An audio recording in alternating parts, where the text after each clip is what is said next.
So in our final lecture of the semester, we're looking at tools 36, 18, and 19. And these are tools that you will be expected to apply in refining your researched essay and preparing the final draft for submission at the end of this week. So tool 36 is the broken line. The purpose of the broken line is to inform, explain, analyze, and motivate your audience.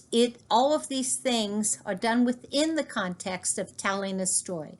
But instead of telling the story in a consecutive narrative from beginning to end, we interrupt the story to bring in information, to explain, to introduce explanations, to analyze.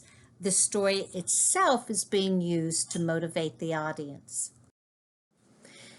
So let's take a look at what this looks like in action. So first of all, you have this picture. Hey, what are we doing up here? Remember the key question, the story engine. So this is the what question driving the story. Notice this broken line, then we have some factual information. Notice the camera, that's a fact. Notice the hairstyles, that's historical context. Again, information, explanation. Notice the tree gives us spatial context, geography, location, setting, if you will. And then we look at the platform, and the platform gives factual information that tells us exactly what these boys are doing in this situation. And then we notice the ladder, and we notice the connection to a bigger picture. There's a bigger picture outside the frame of this photograph. So we're looking at explanation and provide explanation.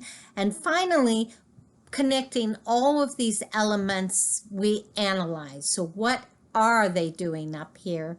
Analysis leads back to the action. So we're picking up the storyline again, and we are back to, we've come a little closer, we've moved closer to answering the question, what are they doing up there?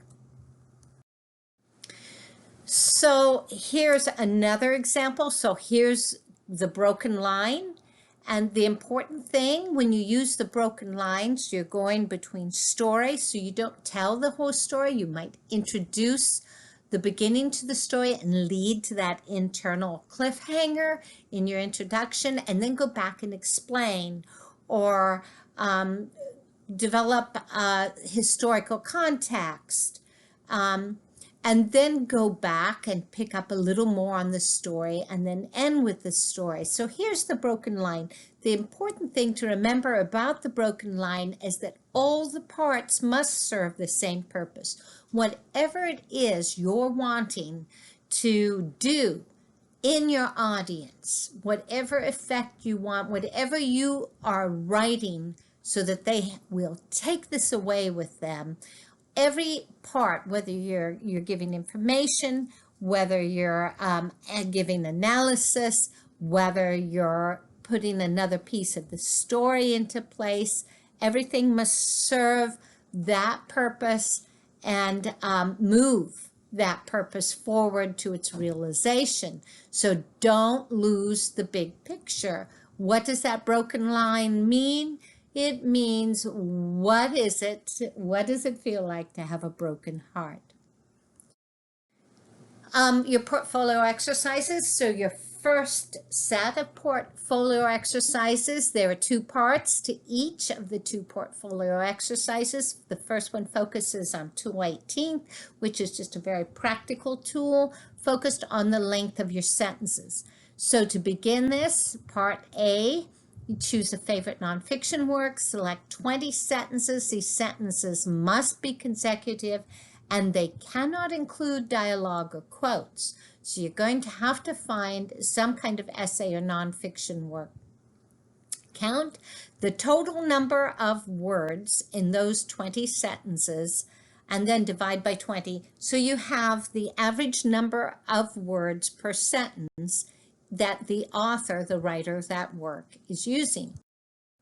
Then take that average number of words. So 20 is the typical average of words in a sentence. So if the author I was analyzing, if the average after I divided the total number of words by 20 was 20, I would add 10 and I would have 30 for step 5. Step 6, if it was 20, I would subtract 5 and I would have 15 for step 6. So I'd have 30 words for step 5 and 15 for step 6. What number you have depends on what the average is from the previous slide. If it's 19, you add 10 and you have 29. If it's 15, you're going to add 10 and have 25 for step 5. For step 6, if it's 19, you're going to subtract 4, you're going to have 14. If it's 15, you're going to subtract 5 and you're going to have 10. So count the number of words in each sentence. You have 20 sentences, and now find how many words are on each of those 20 sentences. Count the number of sentences that have more than whatever the number you came up with in step 5. So if I had 30 words for step 5 after I added 10 to my average, then I would count the sentences that have more than 30 words in them. And then for step number 9, how many sentences have less or equal to the number of words from step 6. So if I've subtracted 5, my average number was 20, and I had 15 words for step 6, then I'm going to count the sentences that have less or equal to 15 words. For portfolio exercise 1B, you're going to repeat this same process with 20 sentences from your own writing. Again, it must be from a nonfiction work and must not include quotes. And then after you compute these numbers for your works, compare your results with those from exercise 1A. So your professional writer will always be A, and then the results, the numbers from analyzing your writing will be B. So compare your results with those from exercise 1A. Upload a report of this comparison to your portfolio. For portfolio exercise 2A, we're going to go through the same process, but this time in terms of the length of paragraphs. So, and please remember, when you choose a nonfiction work, do not choose something written for children or young adults.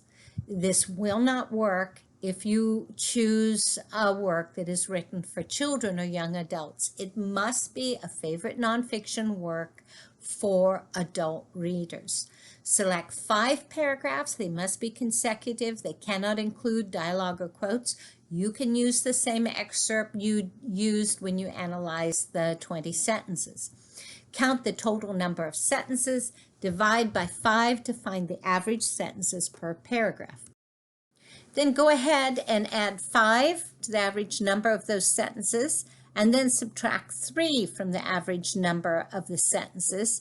So if my average number of sentences was 6, I would add 5, and that would give me 11 sentences for step 5.